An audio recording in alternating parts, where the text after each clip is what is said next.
கடலூர் அருகே சூறாவளி காற்றுடன் பெய்த கனமழையால் 100 ஏக்கரில் பயிரிடப்பட்டிருந்த வாழை மரங்கள் சேதமடைந்தன. நேற்று இரவு கடலூர் மற்றும் சுற்று வட்டார பகுதிகளில் சூறைக்காற்றுடன் பலத்த மழை கொட்டி தீர்த்தது.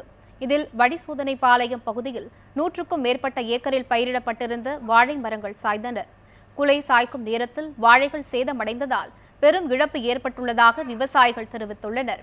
இந்நிலையில் சேதமடைந்த வாழைகளை அதிகாரிகள் நேரில் வந்து பார்வையிடவில்லை என தெரிவித்துள்ள விவசாயிகள் தங்களின் வாழ்வாதாரத்தை பாதுகாக்க தமிழக அரசு உரிய நிவாரணம் வழங்க வேண்டும் என்றும் வலியுறுத்தியுள்ளனர்.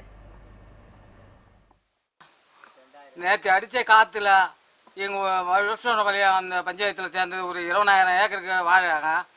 கிட்டத்தட்ட ஒரு 2,000 வாழைக்கு நேற்று காற்றுல சுத்தமாக ஊந்து போச்சுங்க. 2,000 ஏக்கருக்கு.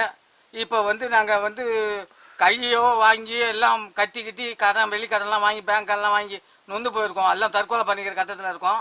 இந்தமாரி வாழை பூ விளைச்சலுக்கு வர டைமில் எல்லாம் ஊந்து போச்சுங்க. இந்த மாதிரி நாங்கள் என்ன செய்யறதுன்னு ஒன்றும் தெரியாத இருக்கோம்.